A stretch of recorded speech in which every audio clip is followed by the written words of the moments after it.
बहुत बहुत स्वागत है आपका कॉमर्स क्लब के इस चैनल में, जहाँ पे मैं हूँ प्रियांश दीक्षित और मैं आज आपको पढ़ाने वाला हूँ आज के next topic of our Indian economics at the eve of independence chapter number 1 के मॉड्यूल 2 के बारे में। यहाँ पे हम लोग बात करने वाले हैं हमारे भारत का industrial sector at the eve of independence, जहाँ पे हमारी ट्रेडिशनल इंडस्ट्रीज दम तोड़ रही थी और कुछ नए कारखाने इवॉल्व हो रहे थे। देखते हैं इस पूरे के पूरे मॉड्यूल में कि ये पूरा का पूरा इंडस्ट्रियल सेक्टर कहां से शुरू हुआ और इसने हमारे इंडिया को किस किस तरीके से इंपैक्ट किया। और अगर आज आप आपकी करंट मार्केट को देखते हो भारत की, तो वो कहीं ना कहीं इसी इंडस्ट्रियल सेक्टर की देन है। शुरू करते हैं बिना किसी देरी के।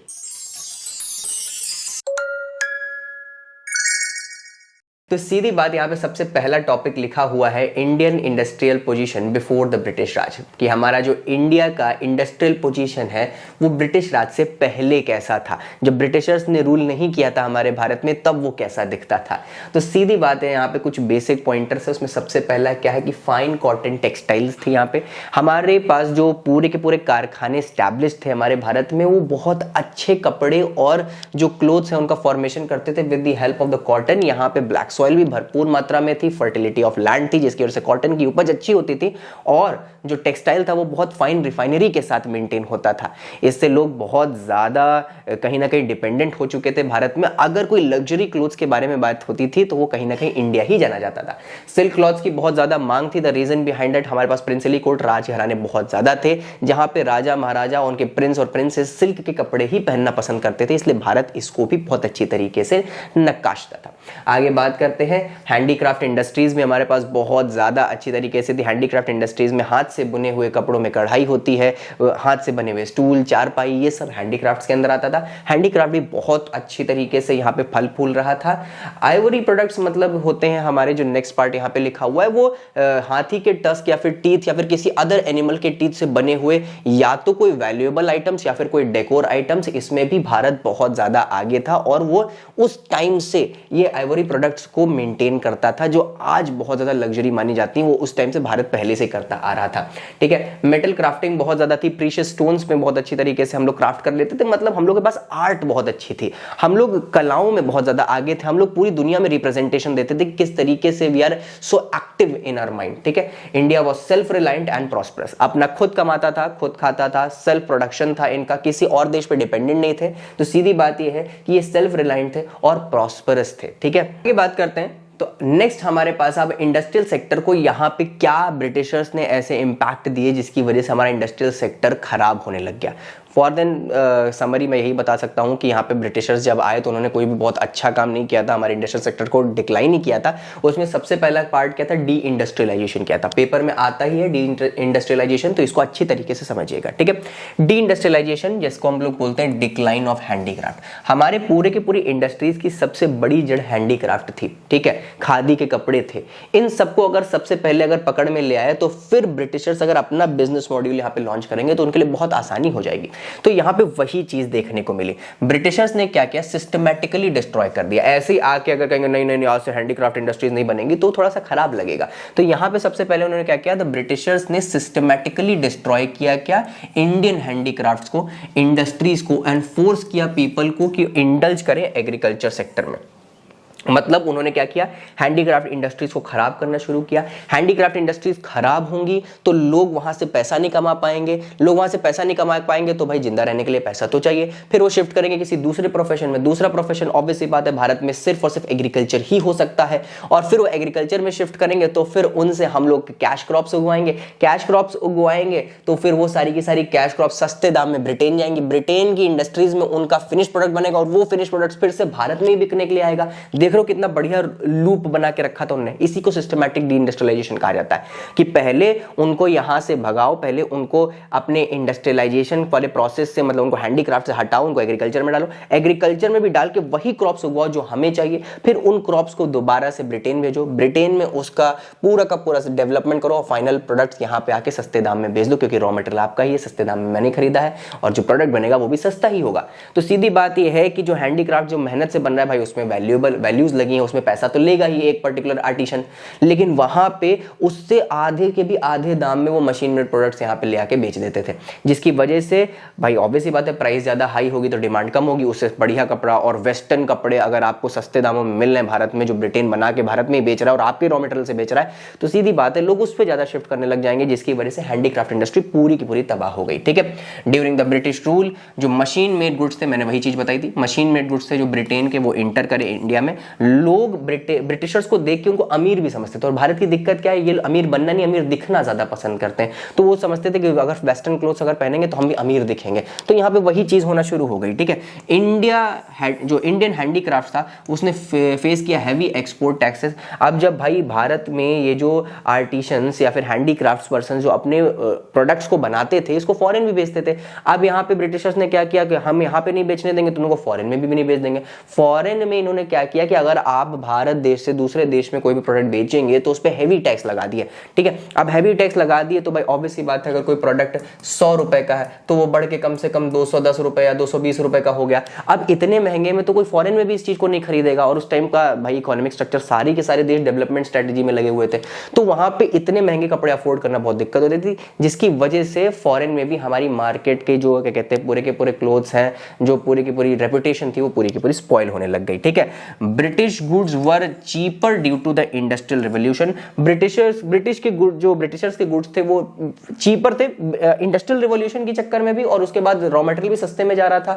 हमारी इतनी सारी कॉलोनी थी जहां से रॉ मटेरियल सब ब्रिटेन जाता था और वहां पे फिनिश प्रोडक्ट्स बनते थे, तो कहीं ना कहीं सारा रॉ मटेरियल अपना ही है, प्रोडक्शन भी अपना है और बेचना भी अपनों को ही है क्योंकि उनकी कॉलोनी थी भारत, तो भाई सीधी बात है वो सस्ता होना ही होना था। और इंडस्ट्रियल रिवॉल्यूशन जिनको नहीं पता, इंडस्ट्रियल रिवॉल्यूशन बस बच्चों वो यही होता है कि जब अचानक से एक पूरा का पूरा देश को यह समझ आता है कि हाँ यार इंडस्ट्रीज में इन्वेस्ट करना बहुत ज्यादा जरूरी है, तो सब लोग जितने भी लोग हैं अपने प्रोफेशन को छोड़ के इंडस्ट्रीज में शिफ्ट होने लग जाते हैं, तो इंडस्ट्रियल रिवॉल्यूशन कहलाया जाता है। रिवॉल्यूशन किसी भी चीज का आ सकता है, जैसे अभी लोग हैं ट्रेडिशनल वर्किंग स्किल्स को छोड़ के एआई पे इवॉल्व हो रहे हैं, तो ये एआई रिवॉल्यूशन कहलाया जाएगा। आज से 10-15 साल के बाद बोला जाएगा 2026, 2025 या 2000 जो क्या कहते हैं 24 था, 2023 था, उसमें एआई रिवॉल्यूशन आया था। मतलब सब लोग अपने ओल्ड टैक्टिक्स को छोड़ के नई टैक्टिक्स पे शिफ्ट हो जाए, और वो किसी भी टैक्टिक्स पे शिफ्ट होंगे तो उसका नाम रिवॉल्यूशन से शिफ्ट हो जाएगा। ठीक है, लोग एग्रीकल्चर में बहुत ज्यादा चेंजेस लेने लग जाएं और सब एग्रीकल्चर में बहुत ज्यादा ध्यान लेने लग जाए, तो बच्चे वो एग्रीकल्चर रिवॉल्यूशन हो जाएगा। ठीक है, अगर वहीं पे यहाँ पे इंडस्ट्रीज पे शिफ्ट होने लग जाए तो इंडस्ट्रियल रिवॉल्यूशन हो जाएगा, एआई पे सब शिफ्ट होने लगे तो एआई रिवॉल्यूशन आ गया।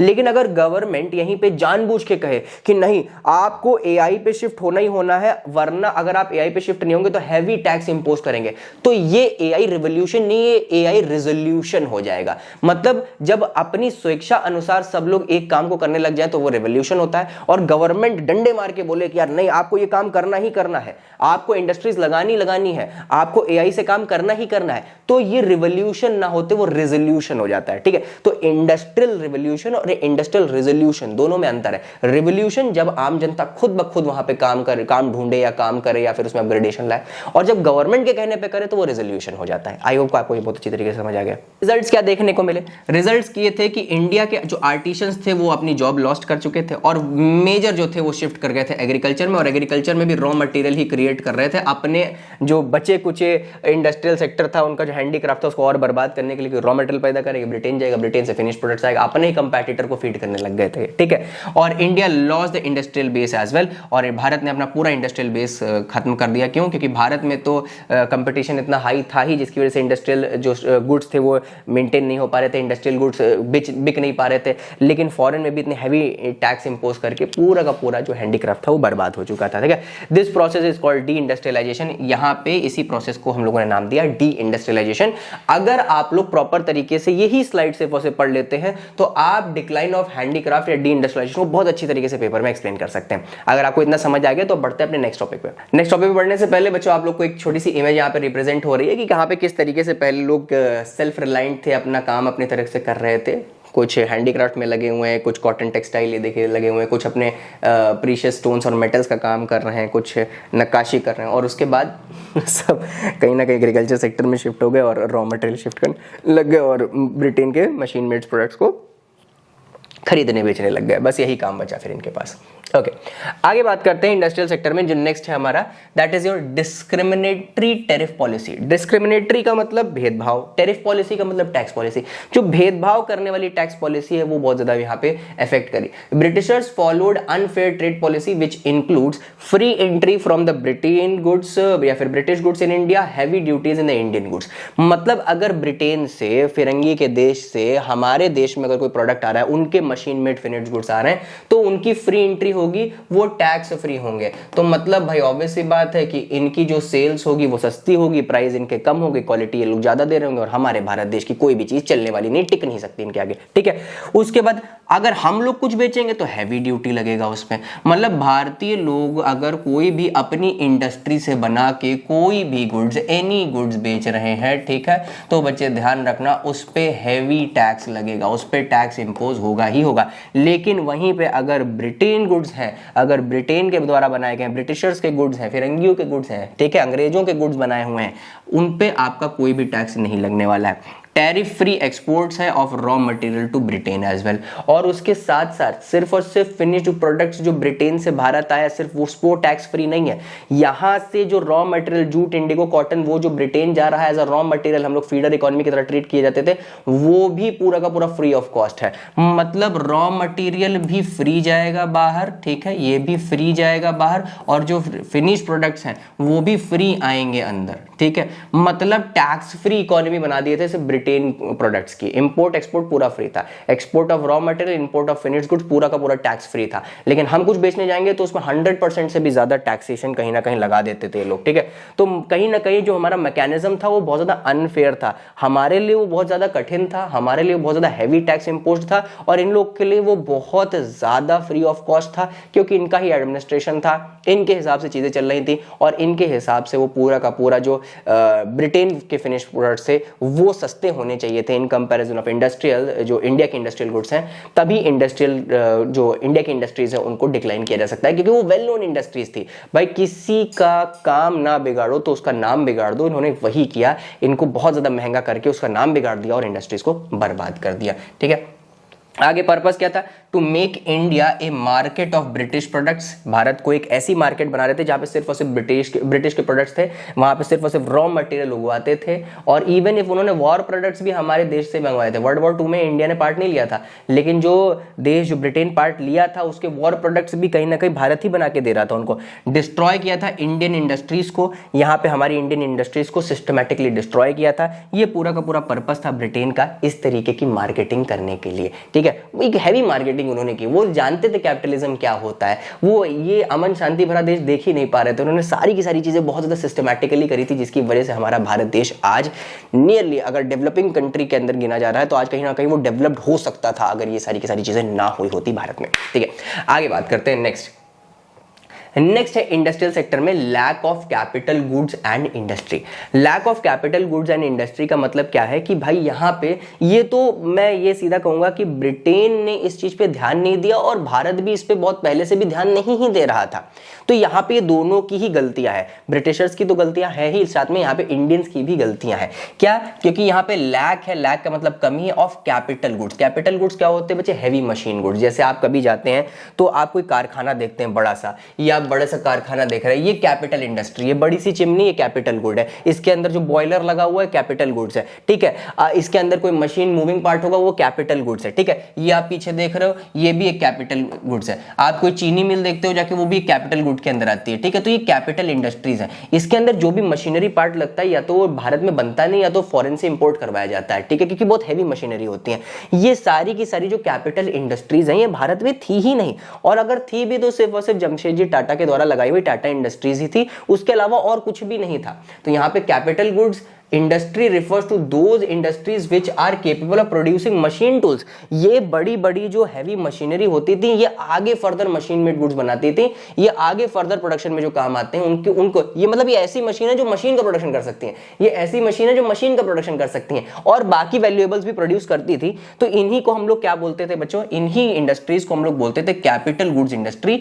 जो हमारे भारत में कोई भी स्ट्रॉन्ग नहीं थी, नो स्ट्रॉन्ग मशीनरी इंडस्ट्री, हमारे पास कोई भी कैपिटल गुड की इंडस्ट्री हमारे पास थी नहीं, सिर्फ एक थी, वो थी Tata iron and steel company, TISCO. Only limited industries are available. TISCO जो 1907 में स्टैब्लिश हुई थी। और आपके इंफॉर्मेशन के बता दें कि सिर्फ और सिर्फ एक, वन एंड ओनली हमारे देश में टाटा ही है जो 100 साल से ज्यादा सरवाइव कर चुकी है। रिलायंस भी अभी तक 100 साल तक सरवाइव नहीं करी है, तो सिर्फ टाटा ही है जो 100 ईयर्स तक का सरवाइव करी है। ठीक है, आगे अगर हम बात करते हैं, Britishers did not promote heavy industries, क्योंकि उनको पता था कि अगर हैवी इंडस्ट्रीज भारत में लग जाएंगी तो यहाँ पे लोग अपना ही प्रोडक्शन खुद करना शुरू कर देंगे, और जब अपना ही प्रोडक्शन खुद करना शुरू कर देंगे तो फिर इनके मशीन मेड्स ब्रिटिशर्स के गुड्स कौन खरीदेगा, इसीलिए उन्होंने कभी भी इस चीज को प्रमोट ही नहीं किया। They wanted India only as a raw material supplier. वो हमेशा बस यही चाहते थे कि जो हमारा भारत है वो रॉ मटेरियल की सप्लाई करे ब्रिटेन को, और ब्रिटेन से जो फिनिश्ड गुड्स हैं वो यहाँ पे वो इंपोर्ट करे, और जीवन भर वो बस यही करता रहे। ठीक है, आगे बात करते हैं। इसके बाद बात करें तो अगला हमारा जो इंडस्ट्रियल सेक्टर के डिक्लाइन में मेजर रोल प्ले किया है वो है हमारा change in the pattern of demand. Change in the pattern of demand क्या कहता है बच्चे? Change in the pattern of demand, the impact of British culture started raising in the public. हमारी पब्लिक में भी ये चीजें रेज आउट करने लग गई। भाई अगर मान के चलिए, अगर आपसे कोई कहता है कि टमाटर कितने रुपए किलो, तो भाई 50-60 रुपए किलो होंगे। आप जाते हैं और उसे कहते हैं नहीं यार टमाटर जो है वो 500 रुपए किलो है, तो आप उसको नहीं मानेंगे। फिर आप दूसरी जगह पे जाएंगे, वो भी कहेगा 500 रुपए किलो है, फिर तीसरी जगह वो भी 500, फिर चौथी जगह 500, छठी या सातवीं जगह आप जाएंगे तो आपको ये यकीन ही हो जाएगा कि यार 500 रुपए किलो ही चल रहे हैं, कुछ लग रहा है हैवी इन्फ्लेशन हो गया हमारे देश में। बल्कि आपके टमाटर 50-60 रुपए किलो ही थे। मतलब अगर आपके दिमाग को बार बार एक चीज बताई जाती है तो उसका आदी हो जाता है, उसको सच मानने लग जाता है। तो वैसे ही जब एक मार्केट में सिर्फ और सिर्फ ब्रिटिश गुड्स ही थे तो आपकी जो डिमांड का पैटर्न है वो लाजमी चेंज होगा ही होगा। तो यहां पे क्या था, the impact of British culture started rising in the public. As a result new class emerge हुआ, लोग शिफ्ट कर गए और अडॉप्ट करने लग गए वेस्टर्न लाइफस्टाइल को भी। आज मैं भी टी शर्ट और लोअर में यहाँ पे आपको क्या कहते हैं शूट कर रहा हूँ, यहाँ पे जो अपने घर पे अपने स्टूडियो में बैठ के शूट कर रहा हूँ, तो मैं भी कहीं ना कहीं हाफ या सेमी वेस्टर्न कल्चर के अंदर ही शिफ्टेड हूँ। मेजर जगहों पे मेरा जो फोन है, मेरी जो वॉच है, इवन इफ लाइटिंग से कैमरा, ये सब कहीं ना कहीं किसी फॉरेनर की ही देन है जो मेरे पास है। तो कहीं ना कहीं जो शिफ्ट है कल्चर का वो चेंज तो हुआ ही था। This change the pattern of demand as well. जो पहले खादी क्लोथ्स मांग रहे थे अब वो मांग रहे थे वेस्टर्न क्लोथ्स, मुझे चाहिए टी शर्ट, मुझे चाहिए शर्ट्स। अब मैं खादी कुर्ता या पैजामा नहीं पहनूंगा, मैं लुंगी नहीं पहनूंगा। ठीक है, against the industrial product, Indian product basically. तो इंडियन प्रोडक्ट्स में खुद के ही खिलाफ हो गए, मतलब भारतीय ही अब खिलाफ हो गए किसके? भारतीय प्रोडक्ट के। क्यों भाई? सिस्टमैटिक इंडस्ट्रियलाइजेशन था तो उन्होंने पहले आदत डलवाई, अब जब आदत पड़ गई तो भाई अब हमारे भारत के प्रोडक्ट पहले तो टैक्सेस और पैसे और क्या कहते हैं डिस्क्रिमिनेशन की वजह से नहीं पहन पा रहे थे लोग, अब उनका खुद ही मन नहीं करता कि भाई छोड़ यार मैं तो ब्रिटिशर्स के बनाए गुड्स ही पहन लूंगा। लास्ट हमारा जो बनता है बच्चे वो है इंडस्ट्रियल सेक्टर के डिक्लाइन का एक आखिरी कारण, that is your negative effects of railway. वैसे तो मैं मानता हूं कि रेलवेज एक पॉजिटिव इफेक्ट था। अगर हमारे भारत में रेलवेज चल रही हैं तो कहीं ना कहीं ब्रिटिशर्स की ही देन है, सबसे पहली पटरी उन्होंने बिछाई थी हमारे भारत में। ठीक है, लेकिन उसने कुछ नेगेटिव इफेक्ट हमारे इंडस्ट्रीज को क्या दिया था वो एक बार क्रॉस चेक कर लेते हैं। Britishers used railways for their benefit. ठीक है, यहां पे ब्रिटिशर्स ने अपने बेनिफिट के लिए रेलवेज को यहां पे इंट्रोड्यूस किया। क्यों? क्योंकि cheaper medium of transport and migration था, उनसे उनके रॉ मटेरियल हर देश में पहुंच सकते थे।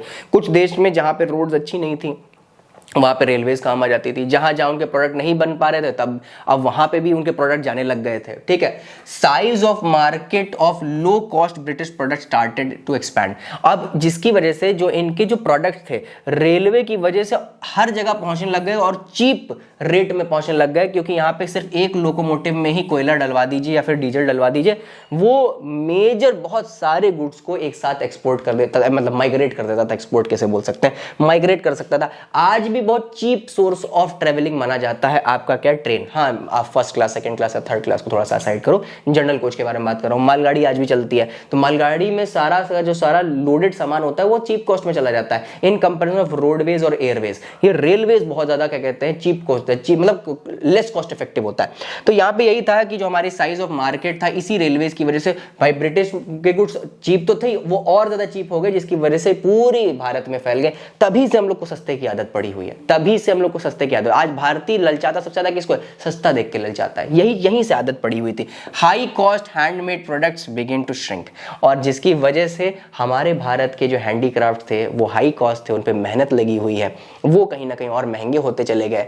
उनकी मेहनत लगी है, उनकी कुछ इम्प्लिसिट कॉस्ट भी है इसमें, उसमें हैवी टैक्सेस भी इम्पोज्ड हैं, उस पर नेगेटिव मार्केटिंग और नेगेटिव पीआर भी किया गया है। तो एक इंसान जो हैंडीक्राफ्ट इंडस्ट्रीज को सेटअप किया है, जो इंडियन ट्रेडिशन को फॉलो कर रहा है, वो बेचारा अकेला अपनी दुकान में बैठा हुआ है। और एक जो ब्रिटिशर्स ने free raw material import export करवाया, फिनिश गुड्स को फ्री में यहाँ भारत में भिजवाया, फ्री में रॉ मटेरियल मिल गया, सब कुछ सस्ता, अच्छी मार्केटिंग, अच्छा रेलवेज, वो कहीं ना कहीं बढ़ता चला गया।